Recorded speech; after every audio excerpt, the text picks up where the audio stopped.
Olá, amados do Senhor, que a paz de Cristo esteja com cada um de vocês.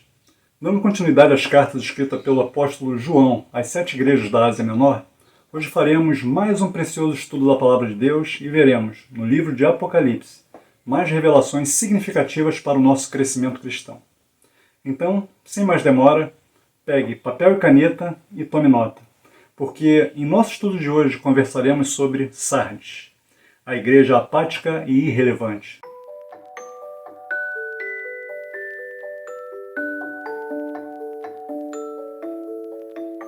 A quinta igreja de uma lista de 7, Sardes, como as demais, é destinatária de uma carta apocalíptica. A igreja apática e irrelevante. A apatia é definida como uma perda de interesse com relação às situações sociais ou emocionais, um estado de humor indiferente. A apatia é apresentada como uma falta do sentimento, o interesse ou toda a preocupação especial sobre uma situação específica, ou a vida geralmente. A apatia da igreja em Sardes era espiritual, ou seja, apresentava uma perda de interesse com relação às situações espirituais. Eles eram indiferentes. Podemos até dizer que não eram frios nem quentes, espiritualmente falando. Eram mornos. E ser morno é muito pior. Olha só a reação de Deus lá em Apocalipse 3,16, quando encontra cristãos mornos.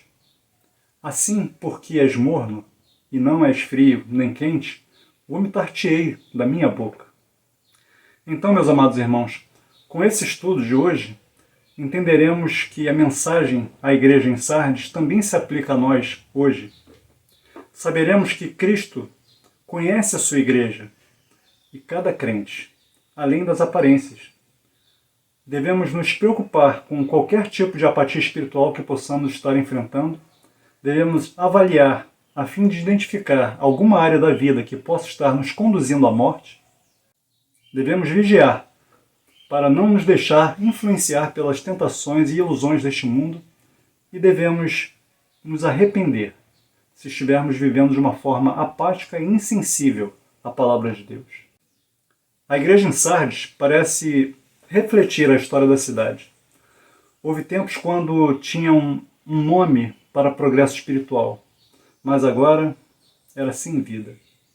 Então precisamos conhecer um pouco mais sobre a cidade de Sardes. A cidade de Sardes, atual Sarte, está localizada a cerca de 45 quilômetros a sudeste de Tiatira e a 75 quilômetros a leste de Esmirna. O nome no plural Sardes se refere em primeiro lugar à cidade como fortaleza no topo de um promontório e em segundo lugar à próspera cidade de comércio, produtos agrícolas e industriais relacionados numa planície do vale abaixo.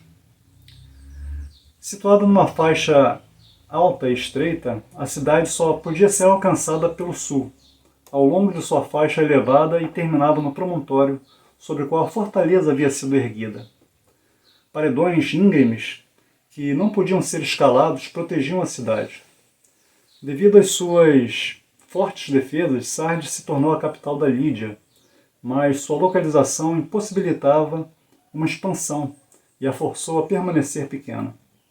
Ela dependia completamente do vale fértil abaixo para suprir todas as suas necessidades básicas de vida e os produtos precisavam ser carregados até a cidade. A segunda cidade ficava no vale, aproximadamente a 500 metros abaixo da fortaleza.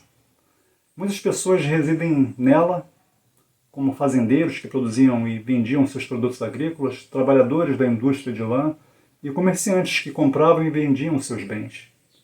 Essas pessoas precisavam de espaço para viver e trabalhar. Em tempos de paz, elas se expandiam ao longo da rota do comércio do norte ao sul e do leste a oeste nas províncias da Lídia e da Ásia. Sardes se encontrava no cruzamento dessas rotas e crescia em prosperidade. O nome Creso, rei da Lídia, de 560 a 546 a.C., faz parte da história da cidade. Segundo a lenda, tudo que ele tocava se transformava em ouro. Numa batalha contra Ciro da Pérsia, Creso confiou num oráculo da sacerdotisa de Delfos que disse: se você atravessar o rio Halys, destruirá um grande império. Ele atravessou o rio com seu exército e destruiu, não o Império Persa, mas o seu próprio. Creso acreditava estar a salvo em Sardes, sua fortaleza inexpugnável. Ele não esperava que Ciro o seguisse, portanto não mobilizou seus soldados. E quando os exércitos persas chegaram a Sardes, Creso simplesmente se trancou na fortaleza, certo de que ninguém conseguiria escalar os paredões quase verticais do promontório. Mas quando um dos seus soldados deixou cair seu capacete de um dos muros e foi pegá-lo, ele inadvertidamente mostrou que o paredão podia ser escalado. À noite, os soldados persas escalaram os paredões, não encontraram nenhuma resistência e tomaram a cidade. Por causa do descuido de um soldado e o fato de não ter os paredões vigiados, Creso perdeu a guerra. Quando as pessoas não valorizam sua história, elas repetem os erros do passado. No século III a.C., Antíoco, o Grande, da Síria, enviou seus exércitos contra Sardes, aproximadamente em 214 a.C. Seus soldados escalaram os paredões desprotegidos da cidade e tomaram do mesmo modo que os guerreiros persas haviam tomado em 546 a.C. Por isso, quando Jesus disse aos crentes em Sardes: estejam alertas, lá no versículo 2, que nós leremos ainda, eles ouviram um eco do seu próprio passado que reforçava essa advertência. Antíoco o Grande fez com que 2.000 famílias judaicas emigrassem da Mesopotâmia para as regiões da Lídia e da Frígia, na Ásia Menor. Os judeus passaram a viver em muitas cidades, inclusive em Sardes, onde a pesquisa arqueológica comprovou que a língua aramaica era conhecida. Joséfo relata que os judeus em Sardes gozavam de certos privilégios, como o direito à cidadania e a ocupação de posições de liderança como membros do conselho da cidade. Durante escavações foram descobertas as ruínas de uma grande sinagoga, que data do século III da era cristã. Certamente que ruínas do século III não provam que os judeus tinham vivido em Sardes, no século I, mas não entender que o povo judeu pode ter vivido naquela região já bem antes e que eram ricos, influentes e numerosos, o bastante para construir essa sinagoga. Vamos visitar essas ruínas e ver essa grande sinagoga? Vamos lá? Lá na Turquia, mais especificamente na cidade de Sardes, para conhecermos o que sobrou da sinagoga. E aqui chegamos na sinagoga de Sardes e vamos entender um pouquinho melhor como é que funciona isso daqui, né? Bom, o que nós estamos vendo aqui, nessa região, é o complexo arqueológico que sobrou dessa sinagoga. Reparem que é um pouco afastado da cidade. E para a gente ter uma visão um pouco melhor, vou colocar aqui em 3D. E já já nós vamos entender o que funcionava aqui naquela época. E isso é fantástico, né? A tecnologia nos permite realmente mergulhar e gera um aprendizado muito grande na gente poder conhecer, ainda que virtualmente, o que sobrou de tantos acontecimentos. Então vamos lá.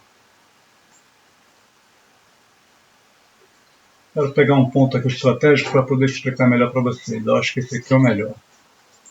Olha o que vai acontecer agora. Bom, legal.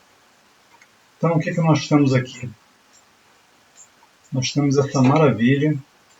E aí, para facilitar, eu vou colocar para vocês uma planta aqui.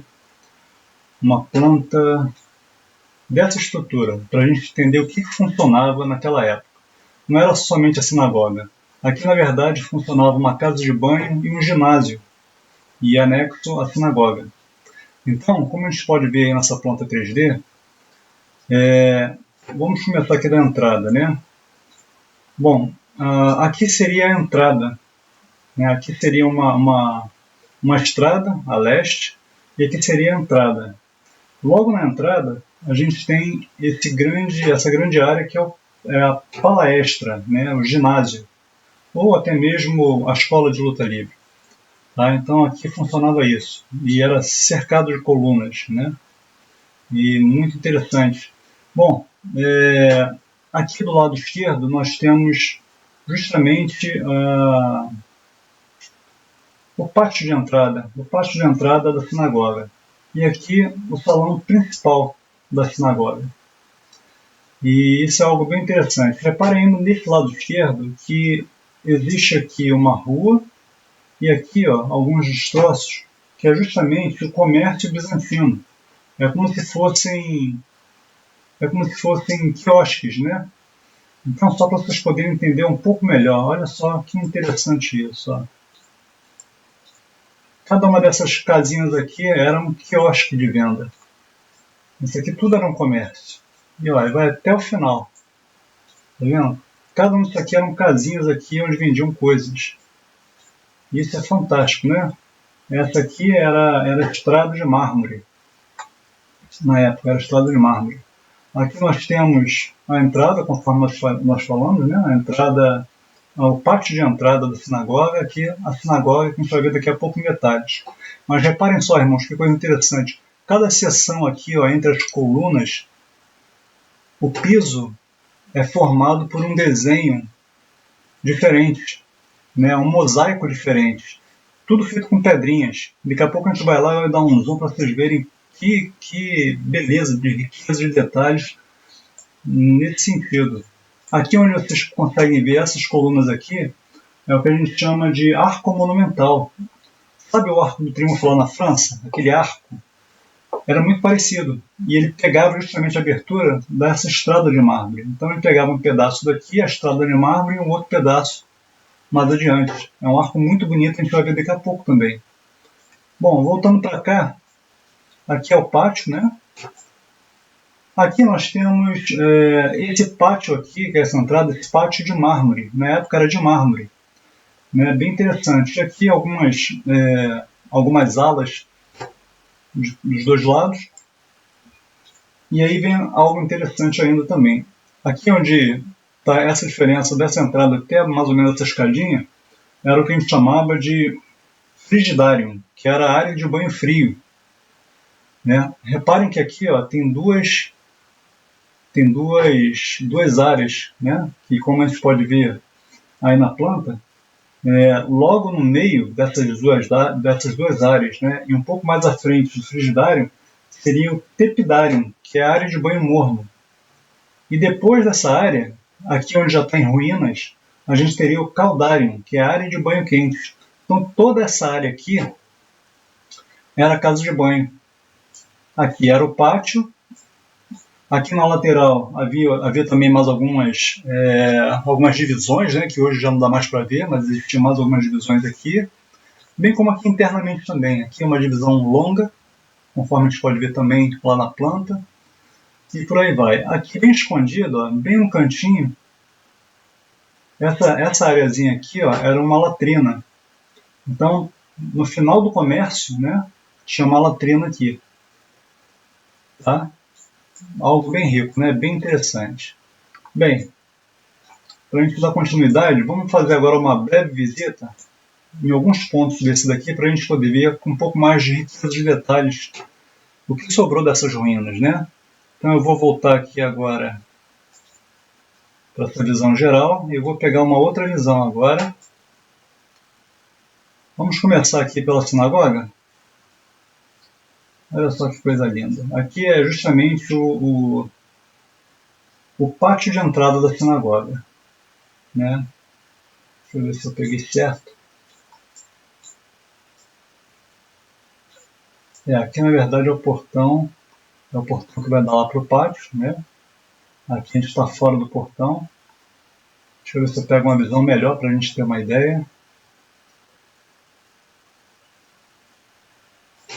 É importante investir esse tempinho aqui, porque isso aqui enriquece muito o nosso conhecimento bíblico.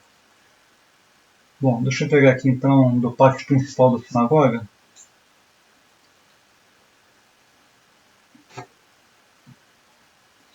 E aqui a gente vai conseguir enxergar melhor, olha só. Ó, aqui, onde tem esse jarro aqui, é o pátio de entrada. Daqui a pouco a gente tenta dar um pulinho lá. Aqui já é o pátio principal, né? Aqui já é o pátio principal. E aqui, ó, era onde guardava os pergaminhos. Os pergaminhos ficavam todos guardados aqui, a pessoa entrava. Né? Reparem só o mosaico aqui do chão, ó.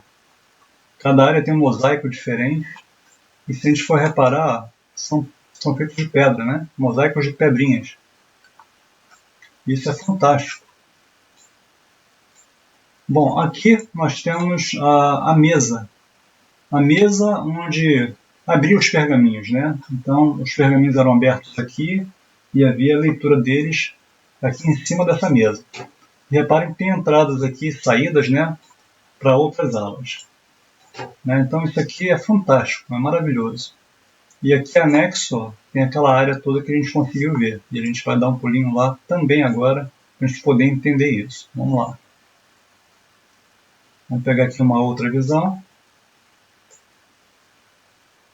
Vamos pegar essa perspectiva aqui, ó, logo da entrada do pátio de mármore.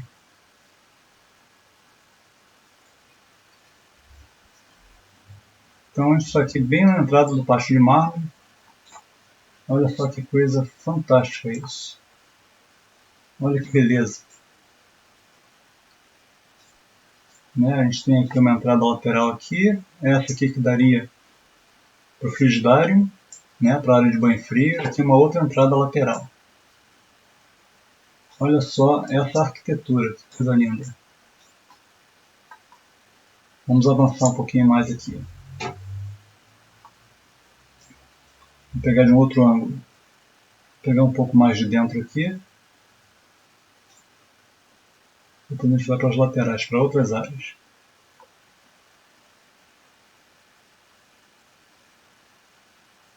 Bom, aqui a gente consegue ter uma visão melhor, né? Uma resolução melhor, inclusive, para a gente poder ver com detalhes essa construção belíssima aqui.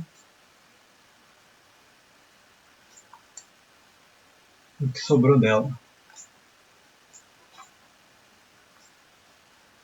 Muito bonito. Muito bonito. Esse aqui é justamente a área da palestra, né? O ginásio que estava aqui. Vamos avançar para a gente conhecer outro local aqui. Ó. Bom, agora vamos dar uma olhada aqui pelo lado de fora. Na verdade, do lado de dentro, né? Mas de outro ângulo.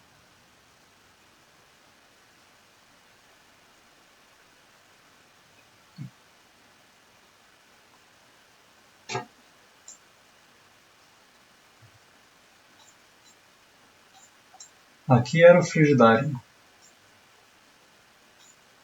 E mais adiante aqui a gente tinha já o acesso para o tepidário, que era a área morna, né? E mais à frente o caldário. Então olha só que beleza.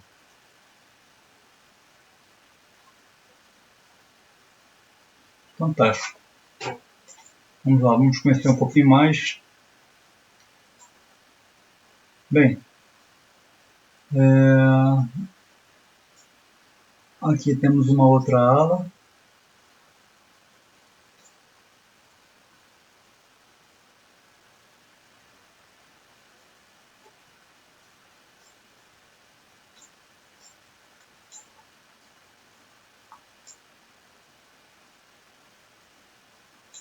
Aqui dá para a gente ver a parede, né? Lá do prédio. E as áreas aqui de banho. Vendo essa pilastra aqui representa a área. E por aí vai, meus irmãos. E por aí vai. Realmente dá para se perder aqui, né? Tanta beleza que tem para se ver, dá para se perder, porque é uma riqueza arqueológica muito grande. E ainda mais para a gente que estuda a Bíblia, né? Poder saber desses detalhes assim com riqueza, isso é fantástico, isso é fantástico. Deixa eu ver se eu consigo entrar aqui no pátio de entrada da sinagoga, que a gente não conseguiu visitar aquela hora. Acho que agora vai dar. Ah, conseguimos. Ó, olha aqui o pátio de entrada. Deixa eu dar uma recuada aqui, ó. Ó, aqui era aquela estrada leste, você entra, aí entra o pátio principal, que vai dar justamente aqui, né, que é o salão principal da sinagoga. Então, simplesmente fantástico essa viagem, ainda que virtual. Ainda que virtual. Muito bem. Então, vamos ver como é que funciona isso daqui, né? Como é que era isso aqui naquela época. Só para vocês terem uma ideia, eu tenho aqui hoje essa imagem, que era justamente o que a gente visitou agora. Né? Aqui, ó. Aqui era a estrada principal, a estrada leste, tá vendo? Essa estrada aqui. Aquele arco monumental que eu falei para vocês, tá aqui, ó. Parecido com o Arco do Triunfo. E essa rua aqui, ó, é a estrada de mármore. A estrada de mármore. Aqui está a entrada da sinagoga, o pátio de entrada aqui, e aqui, obviamente, a sinagoga construída e coberta, né? O salão principal dela. Aqui nós temos a palestra, que é o ginásio, né? Então, repara que toda essa parte aqui, toda coberta também, que é essa área aqui. O que mais? Aqui, o pátio de mármore. E aí ela vai lá para dentro, né? Pegando toda essa área aqui da casa de banho. Então, essa é para a gente ter uma ideia de como era na época de Sardes, da igreja de Sardes, né? Da igreja em Sardes. É realmente fantástico, né? Meus amados irmãos, entre as 7 igrejas, a de Sardes era a que apresentava menos fervor espiritual. Sua adaptação ao ambiente religioso evitou que a igreja fosse perseguida, pois quase ninguém a percebia. Seu estilo de vida inofensivo garantiu uma paz religiosa, mas resultou na morte espiritual aos olhos de Deus. Com exceção de alguns poucos membros fiéis que mantinham a chama do evangelho acesa, a igreja estava morrendo aos poucos, como um fogo que não é reabastecido. No entanto, entre as cinzas ainda se encontravam algumas brasas ardentes. E perceberemos essa triste realidade vivida pela igreja em Sardes, examinando o texto base, que se encontra em Apocalipse 3, versículos 1 ao 6. E lá diz o seguinte: E ao anjo da igreja que está em Sardes escreve: Isto diz o que tem os 7 Espíritos de Deus e as 7 estrelas. Conheço as tuas obras, que tens nome de que vives e estás morto. Sê vigilante e confirma os restantes, que estavam para morrer, porque não achei as tuas obras perfeitas diante de Deus. Lembra-te, pois, do que tens recebido e ouvido, e guarda-o e arrepende-te. E se não vigiares, virei sobre ti como um ladrão, e não saberás a que hora sobre ti virei. Mas também tens em Sardes algumas poucas pessoas que não contaminaram suas vestes, e comigo andarão de branco, porquanto são dignas disso. O que vencer será vestido de vestes brancas, e de maneira nenhuma riscarei o seu nome do livro da vida, e confessarei o seu nome diante de meu Pai e diante dos seus anjos. Quem tem ouvido, ouça o que o Espírito diz às igrejas. Queridos, a igreja tinha o conceito de si mesma de ser uma igreja próspera espiritualmente. Pelos de fora, era bem conceituada por ser próspera financeiramente.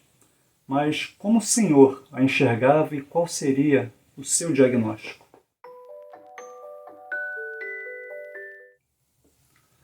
O primeiro diagnóstico se refere aos crentes mortos. Logo no versículo 1, o Senhor afirma: Conheço as tuas obras, que tens nome de que vives e estás morto. Jesus se dirige aos membros da igreja em Sardes e lhes diz que tem plena consciência das obras dele, mas que é incapaz de enumerá-las porque são incompletas aos olhos de Deus. Inicialmente, atesta-se que a igreja tem nome de que vives, ou seja, era uma igreja de boa fama. Contudo, essa fama engana. Também o nome de Esmirna, como já estudamos, a fama de pobreza e miséria engana.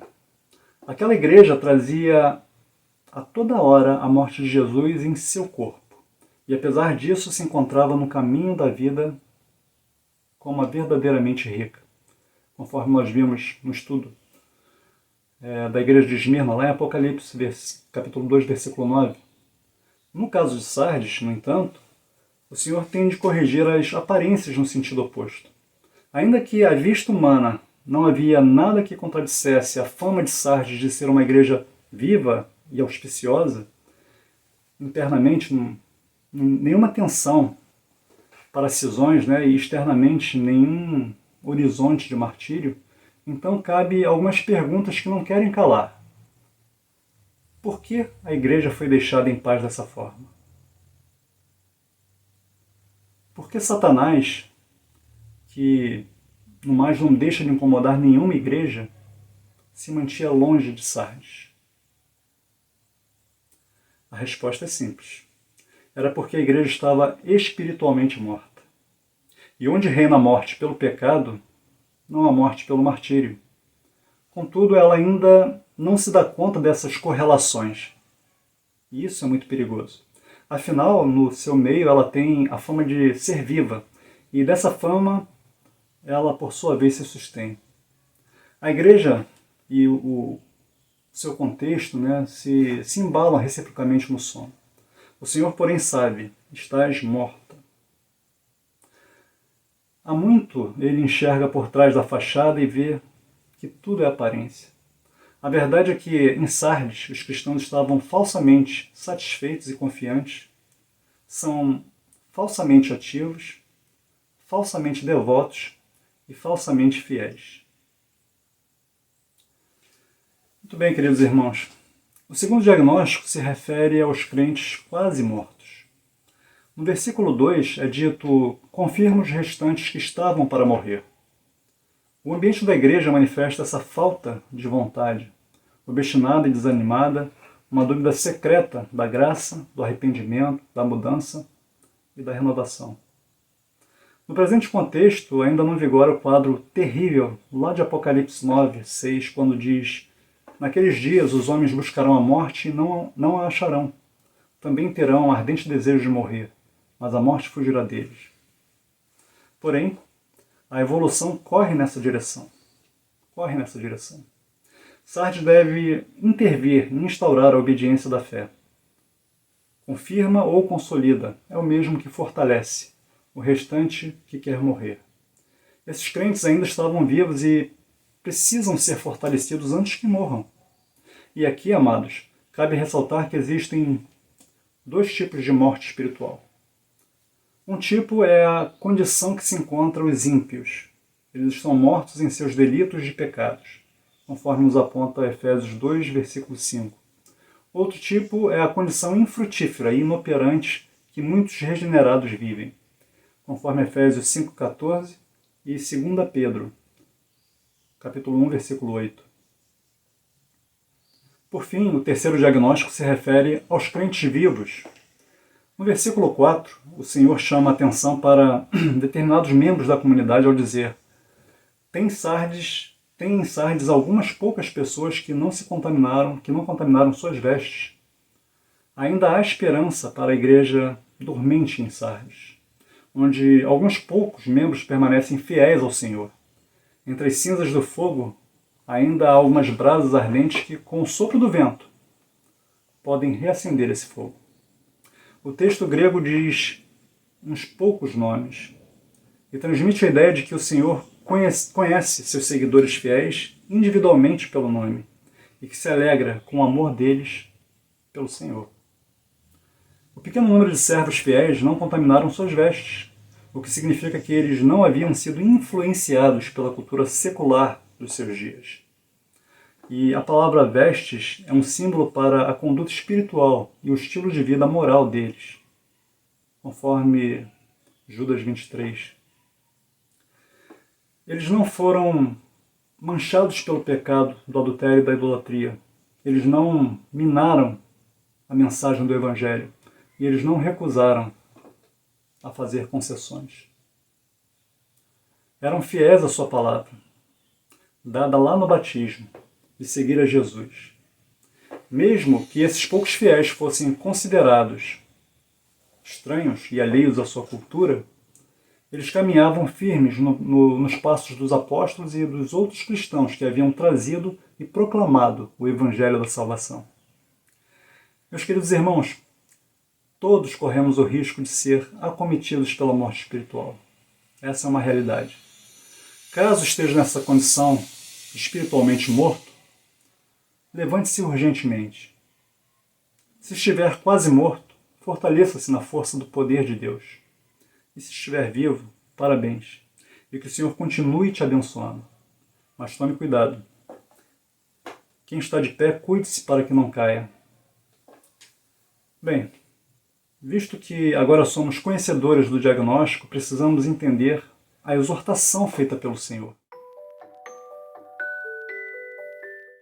Cristo, o Senhor da Igreja, a tem em sua mão.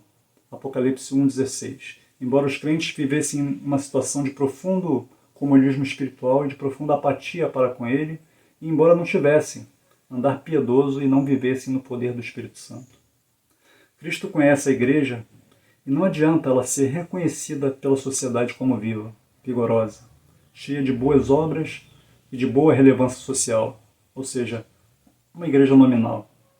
Aos olhos do Senhor, a igreja em Sardes era uma igreja acomodada e irrelevante. Apesar disso, ele cuidava dela, exortando-a. E isso é maravilhoso. E a sua primeira exortação está no versículo 2, quando ele diz: "Sê vigilante." Ao ouvi-lo, os habitantes de Sardes se lembrariam imediatamente de sua história quando, por 2 vezes, a cidade foi tomada por falta de vigilância. O texto grego enfatiza o presente contínuo para indicar que a igreja precisa sempre ser vigilante em relação aos perigos internos e externos. Falsos mestres dentro da igreja e doutrinas falsas vindas de fora. E compare com Atos 20, de 29 a 31. Veja também Mateus 24, 24. A ordem de Jesus, referente à vigilância, revela que ainda resta alguma vida na congregação, apesar dele a ter descrito como morta. Lá no versículo 3, temos as próximas exortações. "Lembra-te, pois, do que tens recebido e ouvido." Os verbos nessa frase fornecem muitas evidências de que muito tempo havia se passado desde que o povo havia ouvido pela primeira vez a mensagem do Evangelho e creu nela. O verbo lembrar parece apontar não para o passado recente de alguns anos, mas para um passado remoto, de mais de uma geração. Se o Evangelho foi levado a Sardes em meados dos anos 50 e João escreveu o Apocalipse nos meados dos anos 90, 40 anos teriam se passado.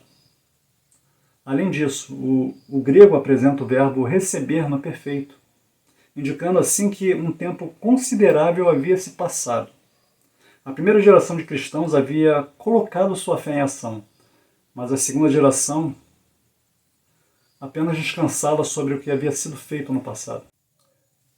Por isso, Jesus os instruiu a se lembrarem do que os seus pais haviam feito, pois a primeira geração havia recebido a mensagem da salvação, dado ouvidos a ela e seguido as suas instruções em obediência, conforme nos aponta Apocalipse 2,5. Agora, seguida da exortação guarda-o, ainda no versículo 3, a segunda geração ainda tinha a mensagem do Evangelho, mas agora são instruídos a guardá-la. Jesus não está dizendo que a palavra de Deus deve ser mantida segura numa estante ou numa gaveta. Não é isso que ele está falando. Mas que os seus ensinamentos devem ser conhecidos, seguidos e obedecidos. Assim ele instrui seus leitores e ouvintes a obedecerem o Evangelho e a se arrependerem de sua inatividade e preguiça.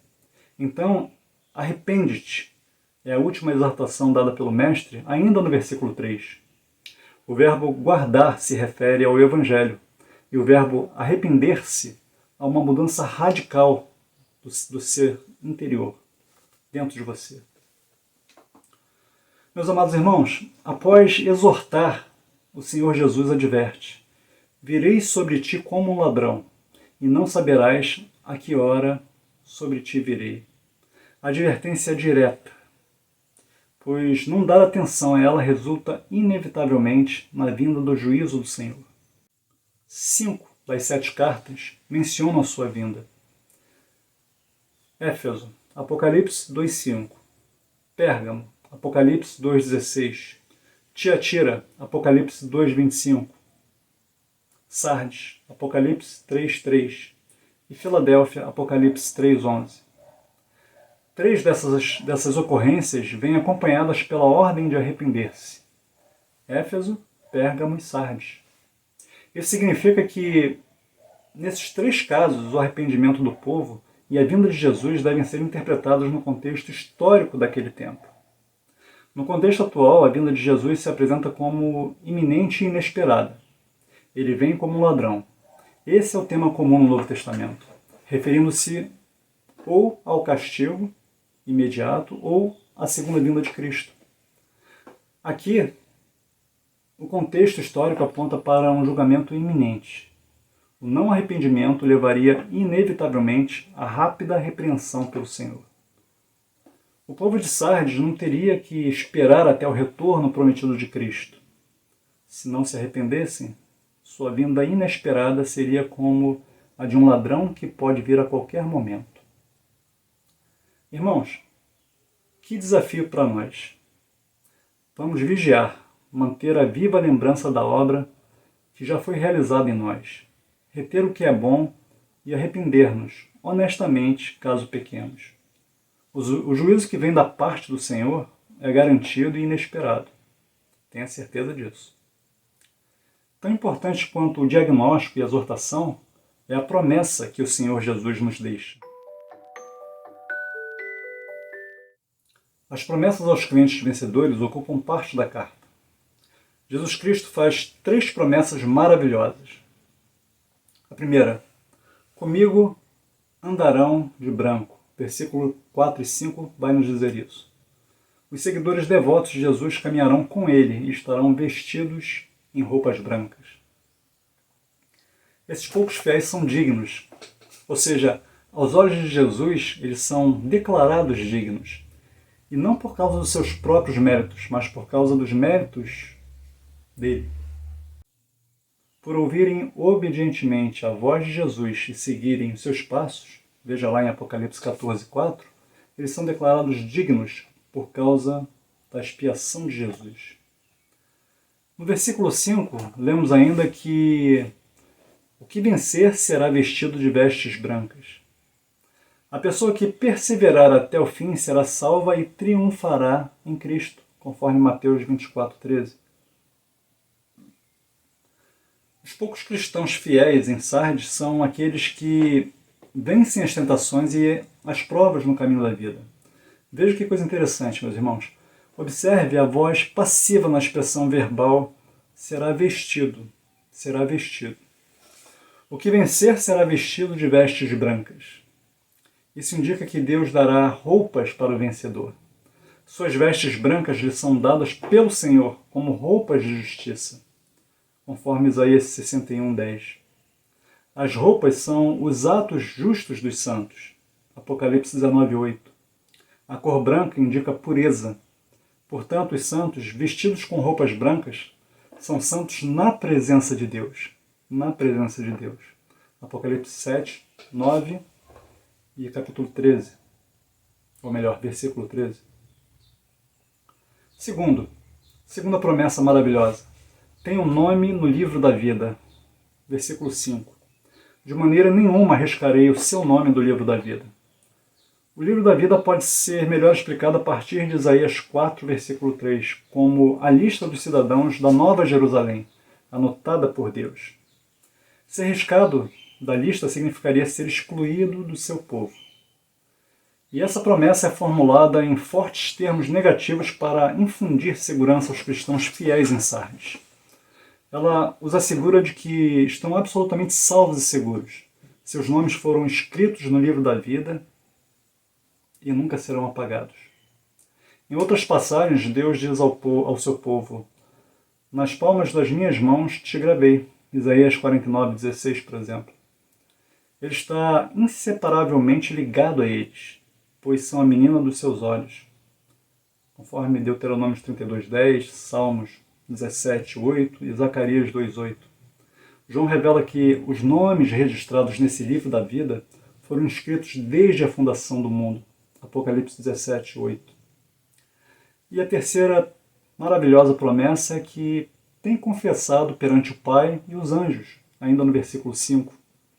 Confessarei o seu nome diante do meu Pai e diante dos seus anjos. Essa é uma palavra de Jesus que ele proferiu durante o seu ministério na terra e que ele repetiu com pequenas variações. Todo aquele que me confessar diante dos homens, também eu o confessarei diante do meu Pai que estás no céu, nos céus. Mateus 10:32. Digo-vos ainda, todo aquele que me confessar diante dos homens, também o Filho do Homem o confessará diante dos anjos de Deus. Lucas 12:8. Cristo se apresenta como testemunha. Os crentes que não negarem a fé, não trocarem Jesus pelos encantos da carne, do mundo e do diabo, recebem uma promessa especial. Cristo glorificado confessará o nome de cada um deles diante do Pai. E que promessas maravilhosas o Senhor Jesus fez e é fiel para cumprir. Isso é maravilhoso. Amados, chegando ao final, concluo o nosso estudo com o versículo 6. Quem tem ouvidos, ouça o que o Espírito diz às igrejas. E esse é o refrão em cada uma das 7 cartas. O Espírito Santo fala a todas as igrejas e não apenas à congregação em Sardes. Essa igreja em Sardes é preenchida com esperança nova, não mais esperada, quando dá ouvidos ao seu Senhor. Tinha de reconhecer que estava amortecida. Contudo, junto de Jesus, há espírito sem medida. O Senhor mantém sua oferta de vida integralmente de pé. A igreja ainda se sente letárgica pela pesada sonolência, mas agora ela crê novamente na sua tarefa em relação ao mundo que a cerca. Suas roupas estão lambuzadas, porém, Jesus mantém à sua disposição uma brancura radiante e um nome tão convincente que ele pode ser citado na santidade perante Deus e seus anjos. Meus amados irmãos, a realidade da igreja em Sardes talvez seja a nossa realidade. Por causa do seu amor e graça, o Senhor glorificado dá um diagnóstico, exorta e faz maravilhosas promessas. Que o Senhor Jesus Cristo, Senhor da igreja, seja louvado. Deus abençoe você e a sua família. E até a próxima oportunidade para mais um precioso estudo da Palavra de Deus. Amém.